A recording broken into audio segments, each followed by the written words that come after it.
Bien, hermanos, les voy a invitar a abrir su Biblia en el Evangelio por Juan, capítulo 17, versículos 21 y 22. Juan capítulo 17, 21 y 22. Leeremos del versículo 20 para comprender mejor la idea. Mas no ruego solamente por esto, sino también por los que han de creer en mí por las palabras de ellos, para que todos sean uno, como tú, oh Padre, en mí y yo en ti, que también ellos sean uno en nosotros, para que el mundo crea que tú me enviaste. La gloria que me diste yo les he dado, para que sean uno, así como nosotros somos uno. El tema de hoy es la segunda parte del tema de la iglesia, la comunión y la adoración. Y estuvimos estudiando la vez anterior con respecto a qué es lo que era la iglesia universal, la iglesia local, los líderes que Dios capacitó para dejarlos al frente, digamos, de este cuerpo, con el propósito de edificarlos, de que maduraran. Vimos un poco de esa estructura y de la responsabilidad que le cae a cada anciano, a los diáconos y a los miembros de la iglesia.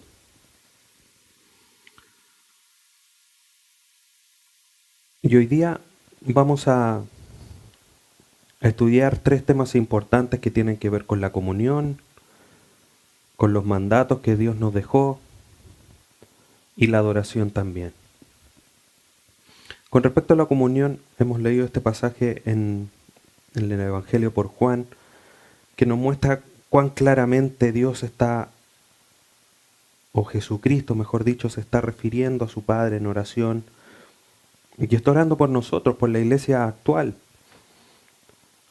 porque no está solamente orando por los que los rodeaban, sino que está orando también por aquellos que iban a creer en Él por las palabras de los mismos apóstoles que estaban con Él en forma más cercana. Y ahí cabemos nosotros en esta realidad, en esta palabra de nuestro Señor Jesucristo. Y no solamente por protección, sino que está orando para que se sea uno, para que haya comunión, para que en cada uno esté la misma mente, como estudiamos la semana pasada con la unidad de la iglesia en el estudio de Filipenses. Vemos aquí también reflejada esa realidad, esa petición, ese deseo, esa voluntad de Dios para nosotros, para la iglesia, en que seamos uno solo. Y esto va a ser una demostración al mundo de que Él nos envió, de que creemos en Jesucristo. Entonces la comunión verdadera no está fundada en cualquier cosa, sino que está fundada o debe estar fundada en base a al común evangelio, a la palabra de Dios, no en otras cosas. Es bueno tener, digamos, instancias de compartir otros asuntos, comida, un buen momento de conversación, pero la comunión no debe estar basada en eso, sino que tiene que estar fundada en el evangelio. Todos los cristianos pecadores han sido salvados por la gracia de Dios. No hay otra realidad, todos éramos pecadores, pero fuimos salvados por la gracia de Dios. Y hemos sido purificados en su sangre y somos continuamente lavados por la palabra de Dios. Aquí en esta misma oración, Jesucristo en el versículo 17 dice: santifícalos en tu verdad, tu palabra es verdad.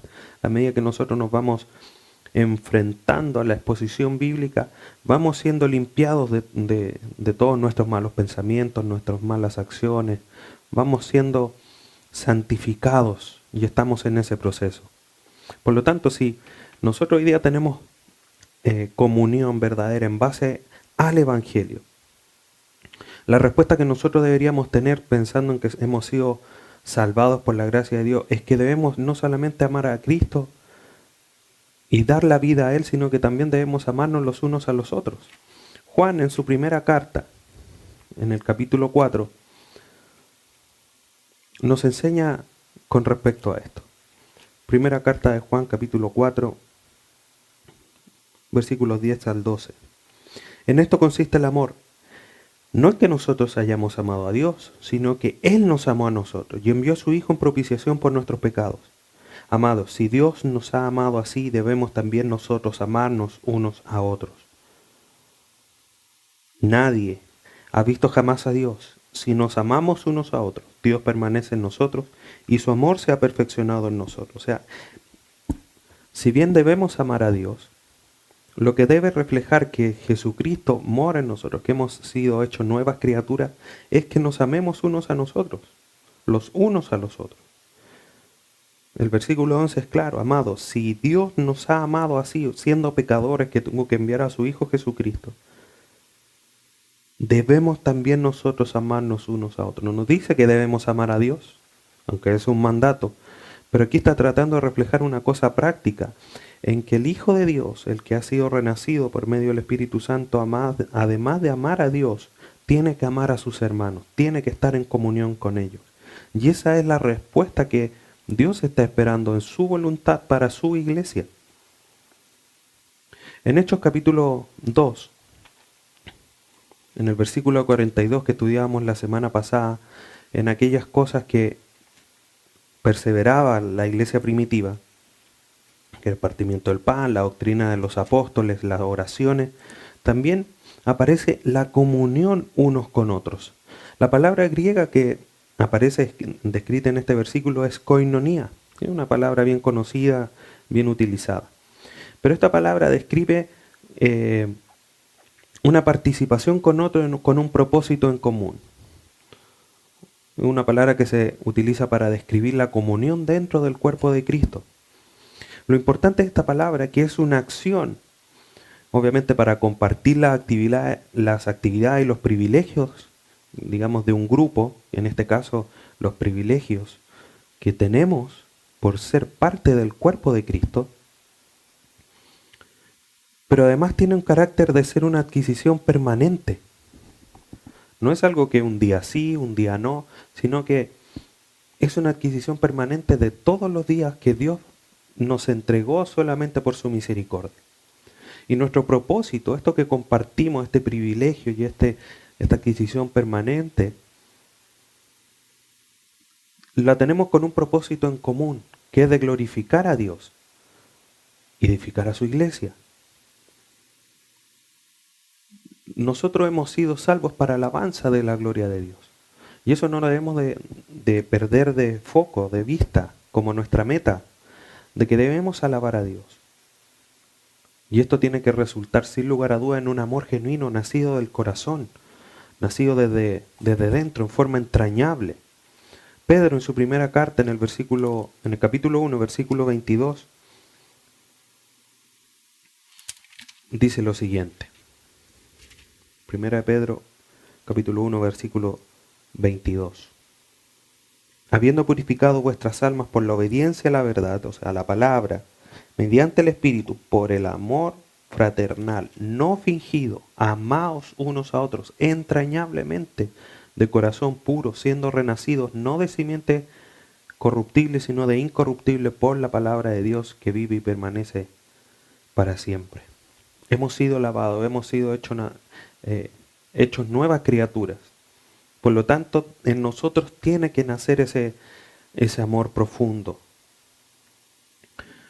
Y en este amor profundo, en este nuevo nacimiento, nosotros estamos en comunión con el Padre, en comunión con el Hijo, también con el Espíritu Santo que mora en nosotros, pero también debemos estar en comunión con otros creyentes. Romanos nos enseña que Jesucristo vino y nos puso en una nueva relación, en una relación correcta con Él, a través de la sangre de Jesucristo. O sea, ahora estamos en comunión, estamos en paz con Él. Siendo justificados pues por Dios, tenemos paz con Él. Por medio de la sangre de Jesucristo, Dios involucra obviamente a toda la Trinidad. Aunque la primera carta de Juan nos enseña también esta realidad. Primera carta de Juan, capítulo 1, versículo 3. Lo que hemos visto y oído, eso os anunciamos para que también vosotros tengáis comunión con nosotros, y nuestra comunión verdaderamente es con el Padre y con el Hijo. Pero en el versículo 7 de esta misma carta dice: pero si andamos en luz, como Él está en luz, tenemos comunión unos con otros, y la sangre de Jesucristo su Hijo nos limpia de todo pecado. O sea, tenemos que tener comunión con los demás, con el resto del cuerpo. Si una mano en la mañana no quiere dejar de ser parte del cuerpo, porque es algo permanente. Nosotros también debemos anhelarlo, debemos tener esta comunión. La exhortación de las Escrituras siempre ha sido en perseverar, en buscar, en anhelar, en trabajar en cuanto a la unidad de la iglesia. Lo estudiamos la semana pasada. Que no hayan divisiones, que todos seamos del mismo pensar, de la misma mente, que esté en nosotros la mente de Cristo, como dice Filipenses 2, promoviendo y esforzándose en la unidad con humildad y gentileza los unos con los otros. Ahí en Filipenses 2 nos da esa definición de humildad verdadera, que es ver a los demás como más importantes que uno mismo. No privilegiarme el yo, el egocentrismo, todo esto centrado en mi persona, sino que centrado en el que está al lado mío, el que es mi hermano, por el cual también se derramó la sangre de Cristo. Y eso debemos tenerlo súper presente. Aquel que está al lado nuestro, que es nuestro hermano, también costó la sangre de Cristo para que esté sentado al lado nuestro. ¿Cuánto lo consideramos? ¿Cuánto estamos pensando en los beneficios que Él requiere, en las necesidades que Él tiene? Y más que en el yo, más que lo que yo necesito, lo que yo quiero, lo que yo deseo. Esto de considerar como más importante a los demás que a uno mismo, tiene que ver con eso, en poner sus necesidades primero que yo. Y eso es humildad. Lo vimos en el ejemplo de Jesucristo.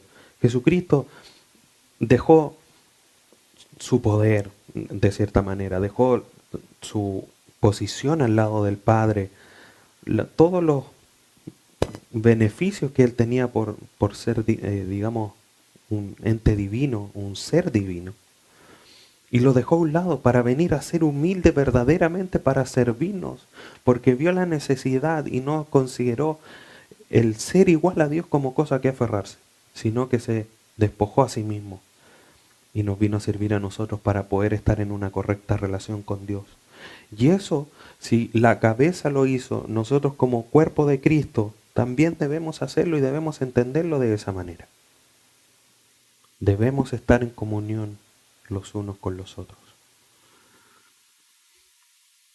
Ahora, la comunión verdadera solamente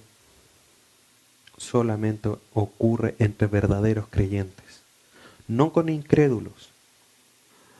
Segunda carta a los Corintios, un pasaje que generalmente se ocupa para hablar a los jóvenes o a las parejas o a aquellos que quieren entrar en una relación, de que no lo hagan con personas incrédulas, pero esto es mucho más amplio. Segunda carta a los Corintios capítulo 6, versículos 14 y 15. Dice, no os unáis en yugo desigual con los incrédulos, porque ¿qué compañerismo tiene la justicia con la injusticia? ¿Y qué comunión la luz con las tinieblas? ¿Y qué concordia Cristo con Belial? ¿O qué parte del creyente con el incrédulo? ¿Y qué acuerdo hay entre el templo de Dios y los ídolos? Y Pablo sigue realizando estas preguntas que no responde directamente, pero que su respuesta es casi obvia. Está implícita en el texto. ¿Qué comunión la luz con las tinieblas? Ninguna comunión. De hecho, en la oscuridad, cuando uno prende una luz, las tinieblas desaparecen, arrancan. Lo mismo la justicia con la injusticia, Cristo con Belial o con Satanás.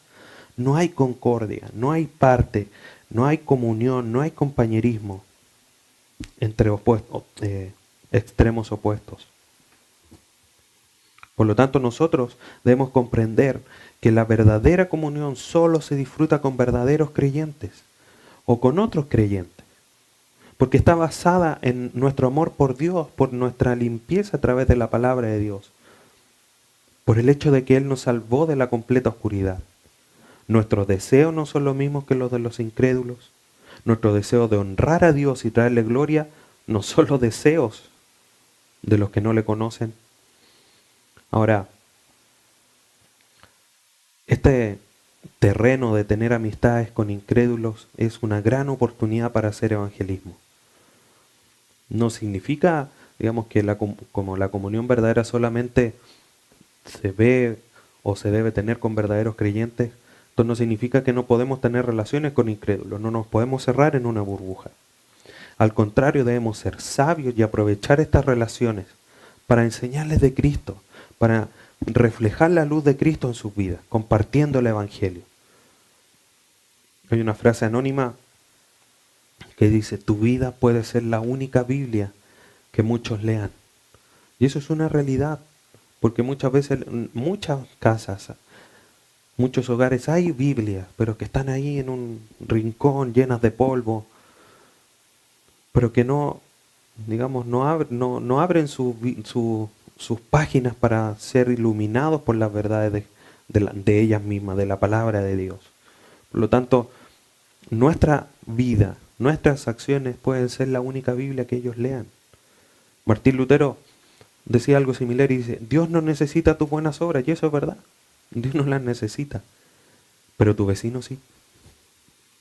Y va en contraste con la frase anterior.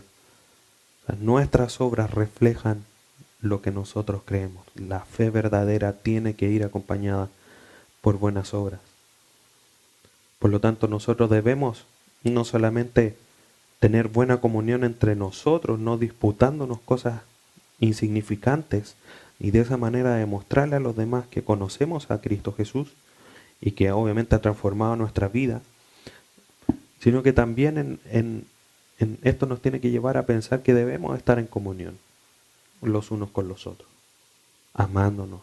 Y vamos a ir resolviendo algunas cosas en la medida que vayamos avanzando. Ahora, una de las cosas importantes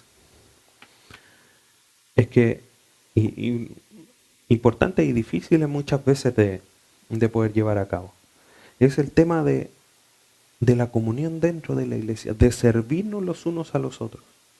Y la comunión, este amor entrañable, el de considerarse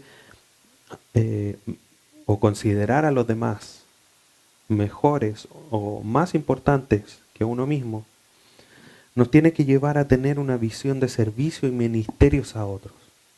Estamos en la iglesia para servirnos, para ministrarnos. ¿Qué es lo que significa esto? Romanos 14, vamos a revisar varios pasajes. Romanos capítulo 14.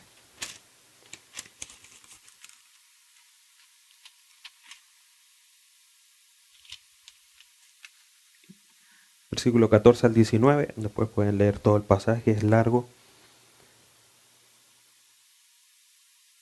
Vamos a leer algún pasaje.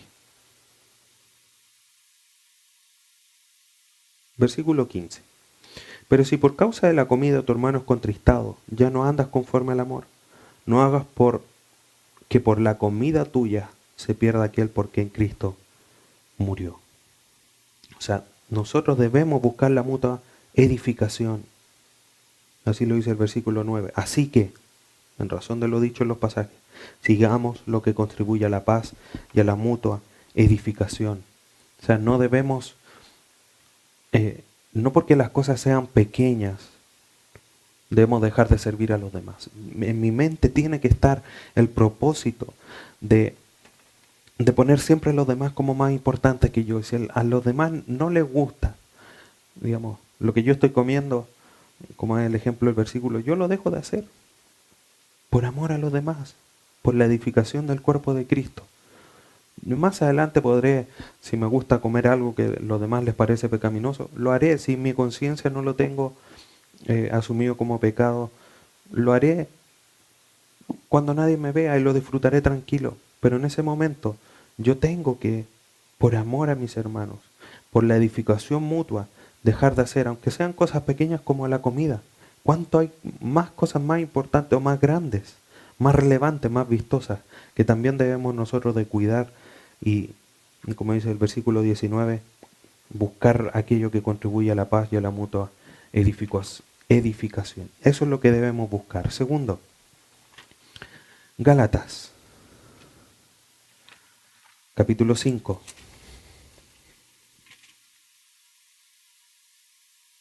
Es importante esto.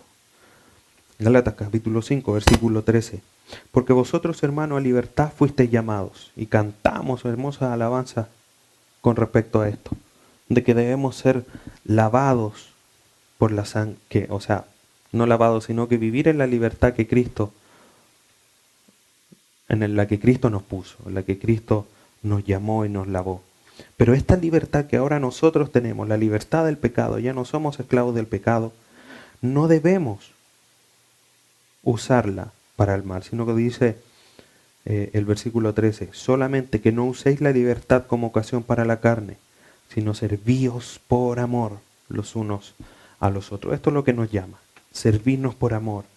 La libertad no es para el uso egoísta, de que yo ahora puedo hacer lo que quiero. No, mi libertad es para servir a los demás. Y este servir nos habla de trabajar como esclavos. Cristo era libre, no tenía la necesidad de venir al mundo. Pero Él nos vino a servir, vino a trabajar como esclavos, hasta la muerte, para nosotros poder ser sus hijos, o ser hijos de Dios, por medio de su sacrificio.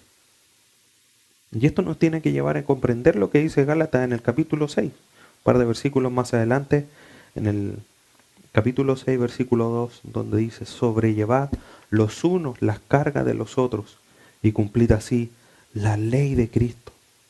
Cristo vino a llevar nuestras cargas, cargó todos nuestros pecados en la cruz del Calvario para que nosotros pudiésemos ser salvos. Ahora nosotros tenemos que sobrellevar los unos las cargas de los otros. Las cargas aquí reflejan los problemas o las dificultades que cualquiera de nosotros puede tener. ¿Y qué tenemos que hacer con esas cargas? Tenemos que sobrellevarlas. Esta sobrellevar nos habla de que requiere un esfuerzo. Requiere una acción con paciencia y con resistencia. Por lo tanto, no es algo como que te ayudo a llevarla y me canso a los 2 segundos, sino que tiene que ser una acción persistente, esforzándose, con paciencia y con resistencia. Y esto tiene que ser de servicio a los demás, como leíamos en el versículo anterior, en el capítulo 5. Debemos servirnos por amor, porque Cristo nos amó primero, y como Él nos amó primero, yo tengo que amar a mis hermanos, aquel por los que Él también murió. Una de las cosas importantes que nosotros debemos hacer, esto es central para mantener la unidad del cuerpo de Cristo. Santiago capítulo 5, versículo 16. Confesaos vuestras ofensas unos a otros, llorad por otros, llorad unos por otros, para que seáis sanados. La oración eficaz del justo puede mucho. Hermanos, como hijos de Dios, como miembros del cuerpo de Jesucristo, nosotros debemos confesar nuestros pecados, obviamente con honestidad, sabia y mutua, porque es necesaria para la comunión. Si tenemos algo con el hermano, no nos quedemos callados, acerquémonos y digamos, hermano, ¿sabe qué? Pasó esto, me molestaron tus palabras. O al contrario, de repente un mal pensamiento, y decirle, hermano, ¿sabe que tengo este mal pensamiento? Perdóname, discúlpame por este mal pensamiento que tengo. Le pido perdón a Dios, te pido perdón a ti. Y en forma honesta, sabia, debemos conversarlo para mantener la unidad, llorar los unos por los otros. Nadie está libre de esto. Y debemos buscar el ser honestos. Y no quedarnos con esto guardado, porque va a crear raíces de amargura en mí por tener estos malos pensamientos que pueden ser de cualquier índole, o pueden crear raíces de amargura en mi hermano, y yo también, o sea, mi hermano es más importante que yo. Si lo estábamos estudiando recién, por lo tanto yo debo de dejarlo, confesarlo, llorar. Y obviamente también tengo que yo ser capaz de recibirlo con humildad, con amor, por lo que el hermano está haciendo.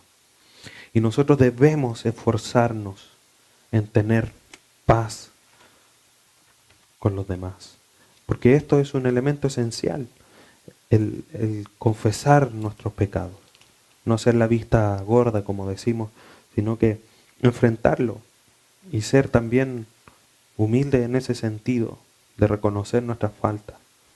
Romanos capítulo 12, hablando de los deberes cristianos, Pablo a la iglesia en Roma le dice en el versículo 18, si es posible, en cuanto dependa de vosotros, estad en paz con todos los hombres.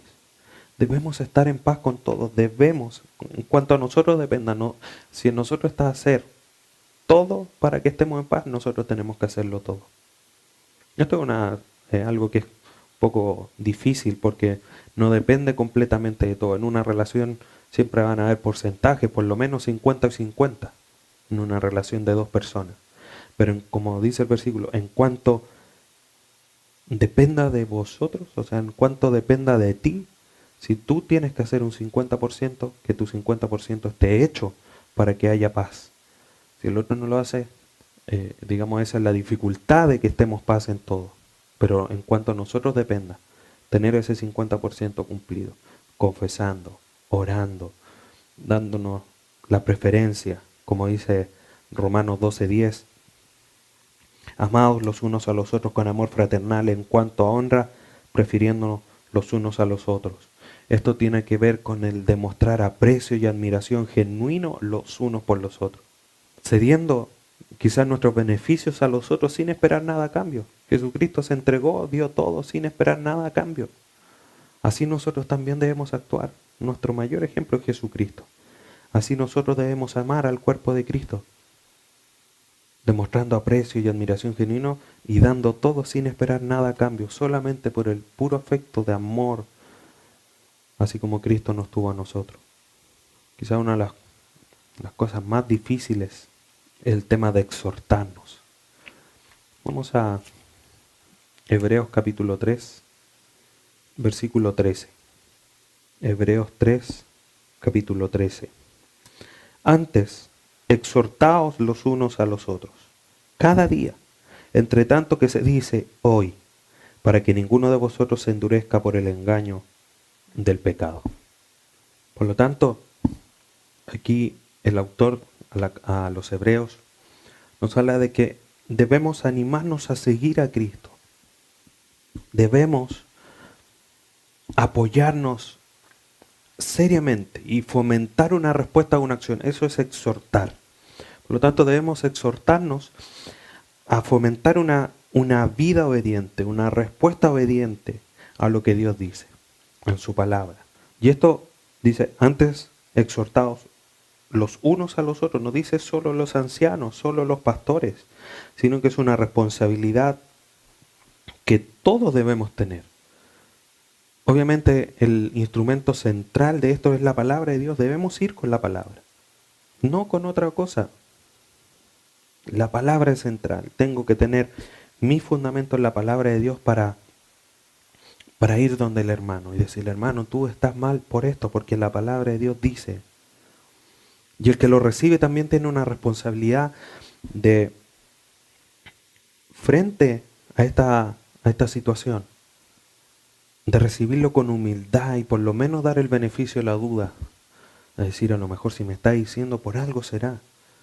Y no pararse al tiro en el macho y porque nos ponemos saltones cuando nos hablan de nuestros errores. Y en ese sentido también uno tiene que crecer con humildad. Si hay hermanos que me lo están diciendo, por algo tiene que ser y tengo que ser capaz de examinarme a mí mismo. Y esto es una tarea de todos los que forman parte del cuerpo de Cristo. Y es algo difícil, a nadie le gusta que le anden enrostrando sus pecados, sus faltas. Pero para eso hemos sido llamados, para eso hemos sido puestos por Dios, para que nos exhortemos los unos a los otros, para animarnos a seguir a Cristo. Segunda carta a los Corintios, capítulo 1, nos muestra también algo con respecto a cómo debemos nosotros ministrarnos. Segunda carta a los Corintios, capítulo 1, versículo 4. El cual nos consuela con en todas nuestras tribulaciones, para que podamos también nosotros consolar a los que están en cualquier tribulación, por medio de la consolación con que nosotros somos consolados por Dios. Cristo nos ayuda en todas nuestras situaciones difíciles, y eso creo que nadie puede decir que no. Todos podríamos con certeza decir un amén. Pero la razón de esto no solamente es que Cristo nos ame y nos quiera ver bien, nos quiera fortalecer, sino que hay un propósito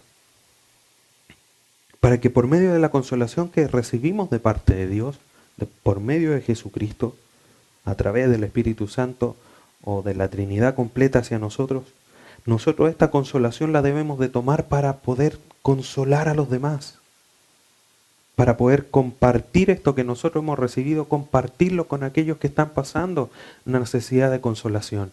Momentos de tristeza, momentos de tribulación, de dificultad, en que necesitamos ser animados, necesitamos que alguien nos dé un abrazo fuerte o una palabra de aliento. Para eso nosotros somos consolados y muchas veces, ¿qué es lo que pasa? Vemos a un hermano con cabizbajo, triste, desganado y ni siquiera nos acercamos. Y nosotros somos llamados a consolarnos los unos a los otros. Así que tenemos que cuando tenemos esta instancia, tenemos que ponernos a trabajar, tenemos que buscar el ser edificados, el ser consolados. Y esto no solamente es tarea de los líderes, es una tarea que es de todo el cuerpo de Cristo. Por lo tanto, hermanos, frente a todas estas tareas, todos estos ministerios, estas áreas de servicio que el cuerpo de Cristo tiene, nosotros debemos comprender que la iglesia no es un grupo de personas que solamente se reúnen los domingos como si fuese un club social. Somos más bien un grupo de personas que formamos el cuerpo de Cristo, que estamos estrechamente unidos y que debemos compartir nuestra vida libremente los unos con los otros. Aquí no venimos como hacían antiguamente, a jugar brisca, a jugar dominó, a ver el partido. No son cosas que sean en forma innata malas, por naturaleza malas, sino que nuestro privilegio es que estamos unidos por la comunión con el Padre, con el Hijo, con nosotros mismos por formar parte de un solo cuerpo. Primera de Pedro capítulo 4, primera carta de Pedro capítulo 4, versículos 10 y 11, dice: cada uno según el don que ha recibido, ministrelo a los otros, como buenos administradores de la multiforme gracia de Dios. Si alguno habla, hable conforme a las palabras de Dios. Si alguno ministra, ministre conforme al poder de Dios, al poder que Dios da, para que en todo sea glorificado por Jesucristo, a quien pertenece la gloria y el imperio por los siglos de los siglos. Amén. Debemos servirnos, debemos poner nuestros dones, nuestros talentos, nuestras capacidades al servicio de la iglesia, conforme a la multiforme gracia de Dios. Ahora, cuando nosotros estamos en comunión cercana con Dios, en oración, a través de la comprensión y el estudio de su palabra, esto sin lugar a dudas nos tiene que llevar a adorar a Dios. Porque entre más conocemos a Dios, más estamos en comunión con Él, más ganas, más deseos nos deben dar de adorar a Dios. Y esto obviamente no solamente en lo personal, sino que también como cuerpo, como iglesia. La palabra adoración tiene que ver con reconocer el valor de alguien o de algo. Ahora, nosotros somos parte del cuerpo de Cristo. Y cuando hablamos de adoración a Dios, es reconocer lo que Dios es, el valor de Dios. Es reconocer la persona, naturaleza y atributos de las obras de Dios. No solamente en nosotros, sino que a través de su iglesia. Éxodo 34:8, en el Antiguo Testamento, es algo interesante en lo que pasa aquí con Moisés. Éxodo 34, versículo 8. Una vez que el pacto iba a ser renovado,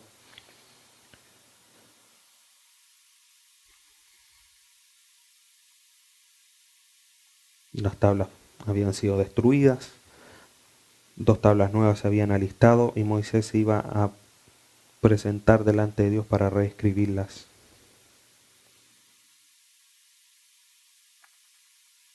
Y versículo 6 nos dice: y pasando Jehová por delante de él, proclamó: Jehová, Jehová, fuerte, misericordioso y piadoso, tardo para la ira y grande en misericordia y verdad. Sigue hablando con respecto a eso, y en el versículo 8 dice: entonces Moisés, apresurándose, bajó la cabeza hacia el suelo y adoró.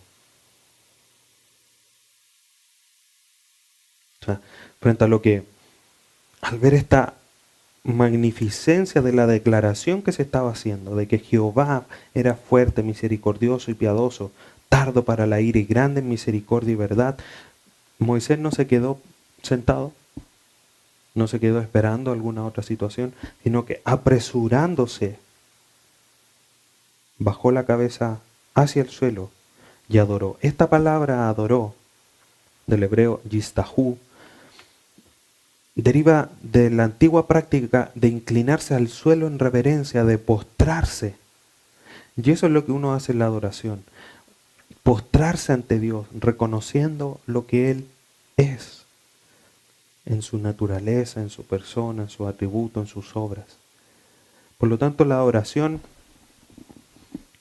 tiene que ser profunda desde nuestro corazón, nacer desde la comunión, entendiendo cada día más quién es Jesús, quién es Dios, quién es el Espíritu Santo, cómo ha obrado, cómo ha establecido todas las cosas para que hoy día nosotros le podamos conocer. Por lo tanto, la adoración tiene que ser nacida desde nuestro corazón. Dios es un Dios celoso. Lo dice Éxodo 20, versículo 4 al 6, Isaías 42. Dios es un Dios celoso y no está dispuesto a compartir su adoración con nadie. Esto muchos dicen que es, digamos, un punto negro en la naturaleza de Dios. Pero Él es Dios, Él es el creador de todas las cosas.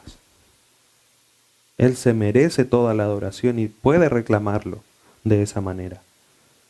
Por lo tanto, nosotros como hijos de Dios no debemos tener nada en nuestras vidas que compitan con Dios en oración y alabanza.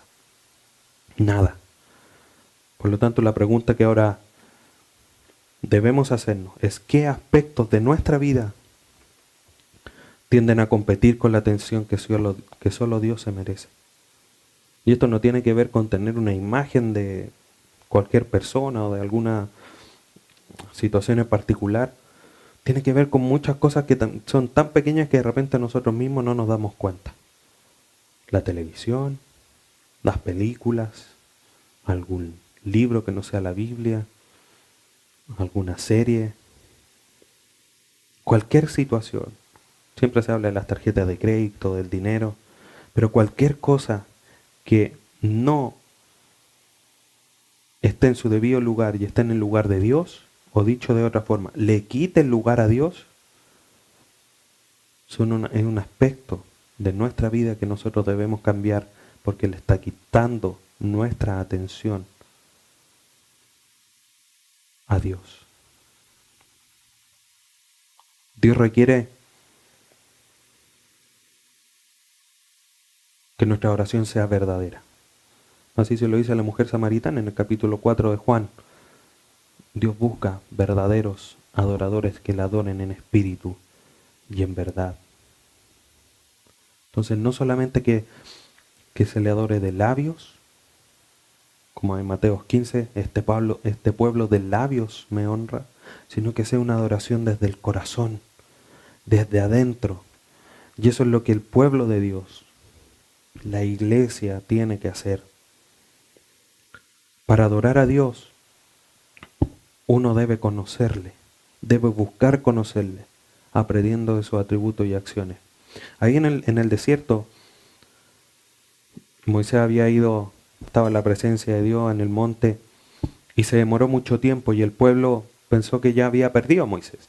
Moisés estaba muerto. Y le pidió a Aarón que construyese un Dios para adorarlo por haberlo sacado de Egipto. O sea, la construcción humana del Dios que lo había sacado de Egipto lo llevó a construir un becerro. Por lo tanto, nosotros, Aarón le dice, después de construirle, este es el Dios que nos sacó de Egipto. O sea, nosotros debemos tener sumamente cuidado de basarnos en la Biblia para adorar a Dios, porque es aquí donde nosotros tenemos lo que Él es, sus atributos, su naturaleza, cómo Él se revela a nosotros. Si nosotros hacemos algo con respecto a nuestros pensamientos, a nuestro corazón, lo más probable es que terminemos adorando algo que no es Dios, algo que no es el Dios que se está revelando en la Biblia, y eso es idolatría. Por eso es necesario, para adorar a Dios, conocerle, cada día más, cada día en forma más perfecta para poder eliminar o disminuir al máximo por lo menos esta posibilidad de estar adorando a un Dios que no sea el Dios de la Biblia, como en muchos lugares pasa. Paul Washer dice, no podemos conocer a Dios en su plenitud si el mundo nos influencia más que las Escrituras. Por lo tanto, nosotros debemos buscar adorar a Dios conociéndolo desde su palabra, desde la Biblia. Ahora, la adoración no solamente debe estar basada en los domingos en la mañana cuando nosotros nos reunimos o cualquier otro día de la semana, ni tampoco solamente en los cánticos. Un cristiano debe esforzarse en darle la gloria a Dios mediante su vida diaria, todos los días. Juan 15, capítulo 8, Juan 15, versículo 8, nos habla de esto.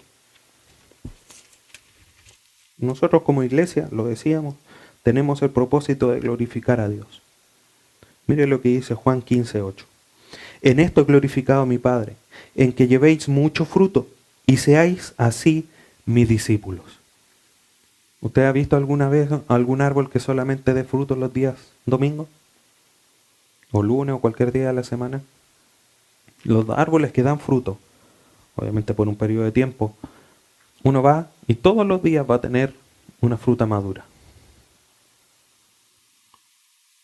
Imagina un cristiano solamente dando fruto el domingo en la mañana o a través de los cánticos. Es tan increíble como un árbol que es solamente fruto un día a la semana. Nosotros debemos darle la gloria a Dios a través de nuestros frutos todos los días. En eso es glorificado el Padre. No solamente con los cánticos. Sin lugar a duda que nuestros cánticos deben estar centrados en la palabra, y que cuando nosotros cantamos debemos cantar pensando y meditando, teniendo conciencia de lo que yo estoy cantando porque le estoy cantando a Dios. Pero mi vida también tiene que reflejar exactamente lo mismo. Nuestra vida tiene que ser una vida de devoción, de piedad, de reflejar la gloria de Dios. Ahora, para ir finalizando, Dios dejó establecido una estructura que vimos la vez anterior con los ancianos, los diáconos y la membresía. Dejó puesta la comunión que debe haber en el cuerpo, la adoración que el cuerpo le debe de dar a Él, no solamente en forma grupal como congregación, sino que también en forma individual, sino que también dejó ordenanzas. Y hay dos ordenanzas que Cristo dejó establecidas para su iglesia, que es el bautismo y la comunión. Ahora bien, la comunión, que también se conoce como la Cena del Señor, en otros lados, la Santa Cena, hay que tener claro y hacer la distinción de qué es una ordenanza y qué es un sacramento. Muchas veces hemos escuchado que la comunión y el bautismo es un sacramento. Pero el punto aquí es que la confusión que se ha establecido a través de la historia es por medio de, digamos, de lo que ha hecho la Iglesia Católica, de la cual muchos cristianos vienen.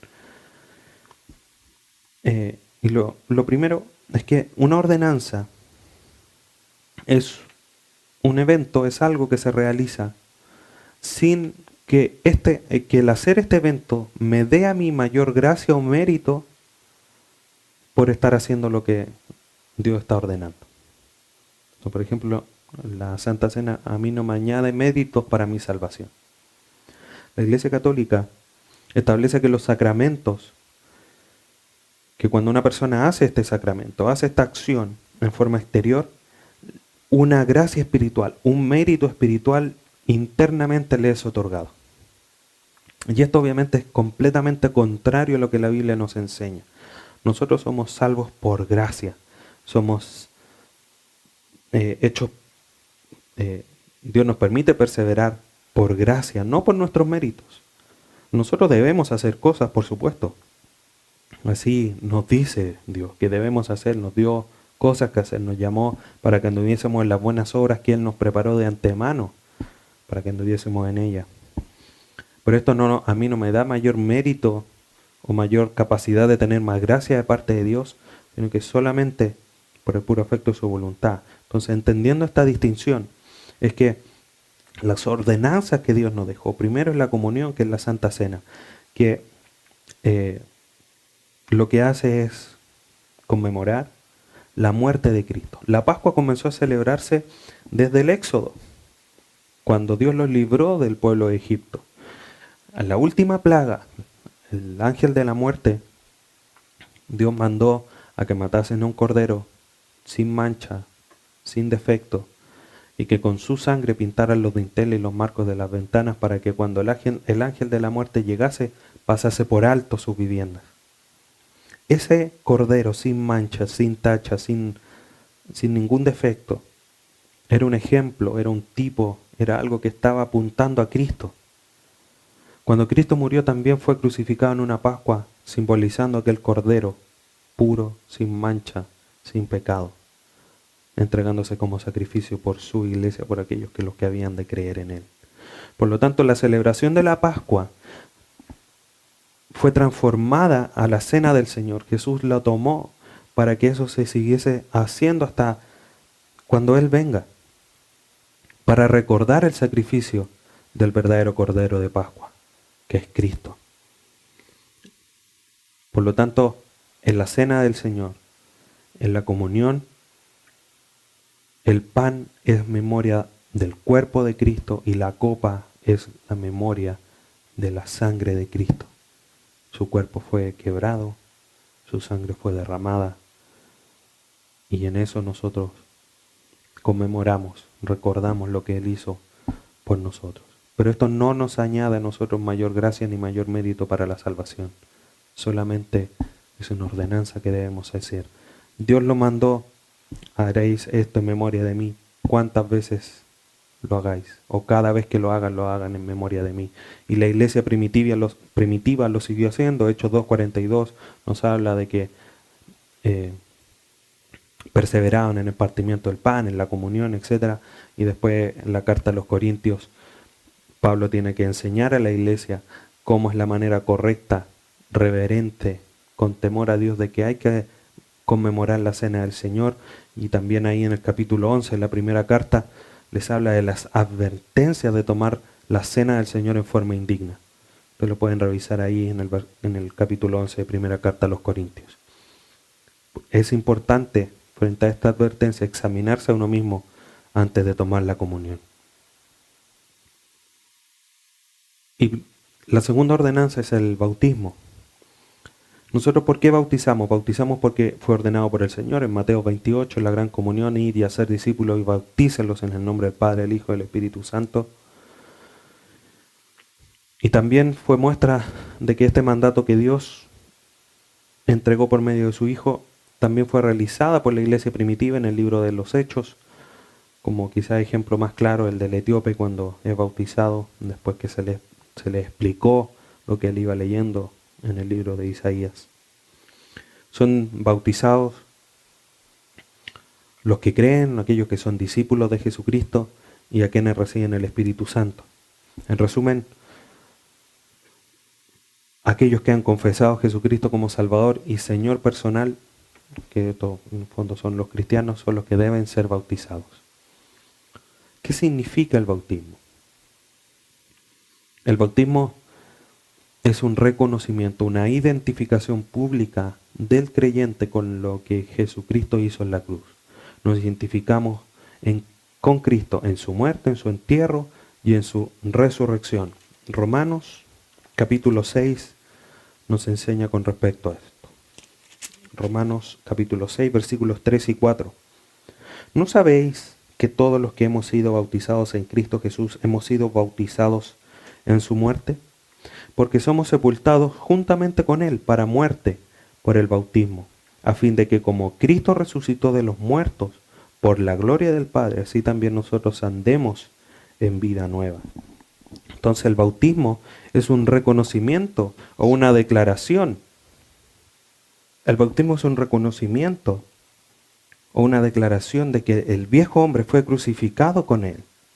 Y es una profesión de que ahora somos hechos nuevos o que andamos en una nueva forma de vida. Al ser introducidos en el agua, simbolizamos la muerte, el entierro, y una vez salido del agua, esta nueva vida en la que comenzamos a andar. La palabra bautismo, del griego baptizo, significa sumergir o hundir. Muchas veces en las escrituras se habla de que descendían al agua, o subían o salían del agua.